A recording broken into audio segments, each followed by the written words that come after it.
Kagulat World, ginulat muli ni Alexandra Alex Ala ang buong Pilipinas at ang tennis world nang pigilan niyang tuluyang makuha ni Liu Jiajing ang laban sa quarterfinals ng Jingshan Open 6-4-6-1. Sa harap ng home crowd ng China, ipinakita ng 19 anyos na Filipina ang hindi matitinag na determinasyon, mabilis na galaw at malakas na forehand, mga katangiang nagdala sa kanya ng tiket papunta sa semis.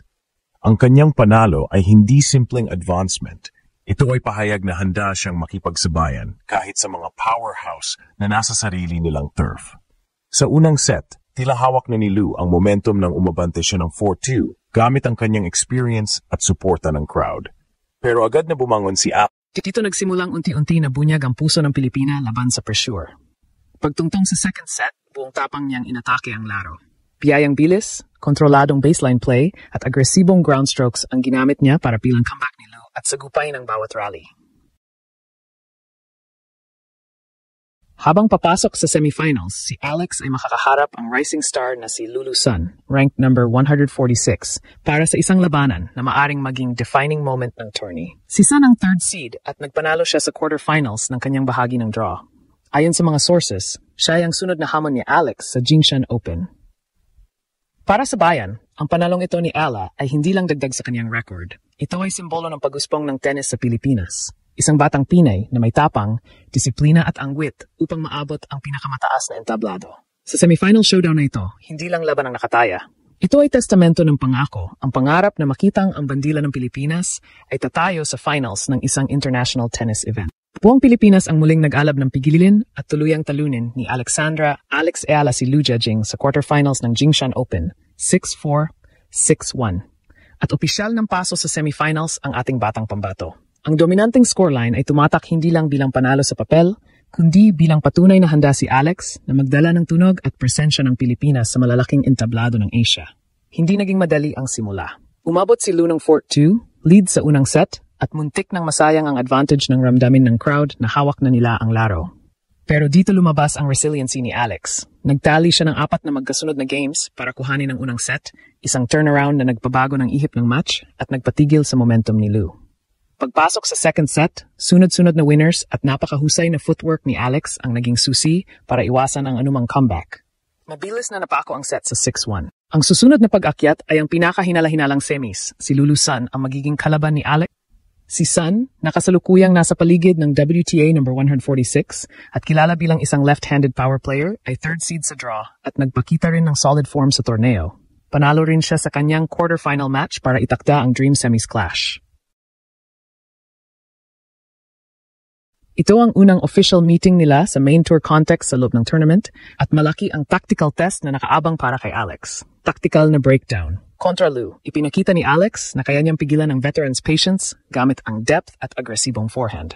Kontra Sun, ang susunod na hamon na iba. Heavier serves, lefty angles, at mas direct na baseline pressure. Kailangan ni Alex ng mataas na first serve percentage at mabilis na recovery sa baseline upang ma-redirect ang power ni Sun at hindi maipit sa mga mahabang rallies, kung saan pabor ang taller, powerful baseliners. Ang susi rin ay ang mental composure. Isang break o isang serie ng unforced errors ang pwedeng magbago ng momentum sa semifinals. Para sa bansa, ang panalo ni Alex ay higit pa sa isang semi-spot. Ito ay signal na patuloy ang pag-angat ng Philippine tennis at na may isang batang Pinay na nagtatakda ng presence sa international tour. Ang resulta ay nagbubukas ng mas maraming mata ng international media at nagbibigay ng inspirasyon sa mga kabataang manlalaro sa Pinas. Sa susunod na laro, nakataya hindi lang ang spot sa finals, kundi ang pagkakataon ni Alex na isolidify ang kanyang status bilang isa sa rising talents sa circuit. Abangan, Semi-Final Showdown, September 27th. Isang laban na pwedeng magtakda ng bagong benchmark sa career ni Alexandra Ala at magbigay ng panibagong kwento ng pambansang pride sa tennis. Kung ang quarterfinal laban kay Liu Jiajing ang nagsilbing test ng composure, ang semi-final showdown naman kontra Lulu Sun ay magiging ultimate challenge para kay Alexandra Ala. Si Sun, na mas kilala bilang isang attacking left-hander mula Switzerland, ay may malaking advantage sa height at reach. Nakaposisyon siya sa paligid WTA Top 150 at consistent ang performance niya sa mga mid-level ITF at WTA events nitong taon. Ang kanyang heavy serves at agresibong baseline game ay nagbigay ng maraming panalo laban sa mas maliit at mas mabilis na players, kaya malinaw na hindi magiging simpleng laban ito para sa 19 anyos na Pinay. Para kay Alex, ang panalo laban kay Lu ay nagpapatunay na kayang-kaya niyang pigilan ang mga veterana na umaasa sa patience at placement. Ngunit si Sun ay ibang klaseng kalaban, mas bata, mas agresibo at mas handang makipagsabayan sa power game. Ang taktika na kailangang buuin ni Alex ay nakatuon sa pagkontrol ng ritmo ng laro. Una, kailangang mataas ang porsyento ng kanyang first serve upang maiwasan ang pagkakataong dominahin ni Sun ang mga return points. Kapag nakontrol ni Alex ang opening shots ng rallies, mas mabibigyan siya ng tsansang ipakita ang kanyang forehand depth at cross-court consistency. Ikalawa, kailangang gumamit si Alex ng variation sa kanyang ground strokes. Hindi sapat ang basta makipagsabayan sa power ni Sun dahil maaring madala siya sa isang baseline slugfest na disadvantageous para sa kanya. Kailangan niya maghalo ng drop shots, slice backhands, at matatalim na angles upang sirain ang rhythm ng kalaban. Kapag napilitan si Sun na gumalaw ng pabalik-balik sa court, doon maaring makuha ni Alex ang upper hand. Pangatlo, mental strength ang magiging pinakamahalaga. Sa ganitong high-stakes na laban, bawat error ay pwedeng magbigay ng momentum shift. Ang crowd ay inaasahang mas pabor sa Chinese-Swiss na si Sun dahil sa regional proximity, pero dito papasok ang resilience na pinakita na ni Alex sa quarterfinal. Mula sa 2-4 deficit kontra Lu tungo sa 4 na sunod na games para makuha ang unang set, pinakita ni Alex na hindi siya basta sumusuko sa pressure. Kailangan lang niyang dalhin ang parehong mindset sa semifinals. Lalo na at ang kalaban ay kilalang clutch performer sa tight situation. Sa aspeto ng experience, kahit mas mataas ang ranking ni Sun, mas marami ng high-level matches ang nalaro ni Alex sa junior at pro stages. Kabilang na ang mga Grand Slam junior titles at WTA 250 appearances. Ito ang pwedeng maging equalizer, hindi siya basta-basta natitinag sa malalaking entablado. Dagdag pa dala ni Alex ang pambansang suporta, na tiyak na magiging dagdag lakas ng loob sa kanya.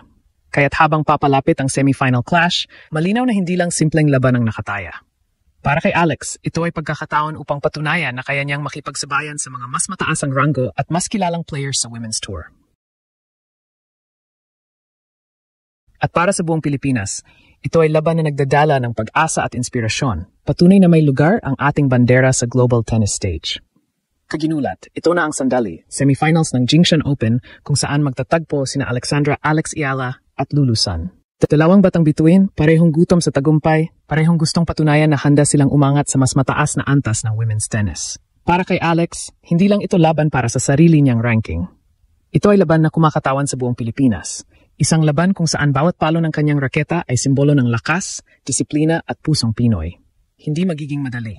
Si Lulu Sun ay mas matangkad, mas agresibo, at may reputation na basagin ang momentum ng kalaban gamit ang kanyang powerful serve at heavy baseline shots. Ngunit kung may ipinakita si Alex kontra Lu Jiajing, iyon ay ang kanyang kakayahang bumangon sa pressure, agawin ang momentum, at tapusin ang laban sa sarili niyang paraan.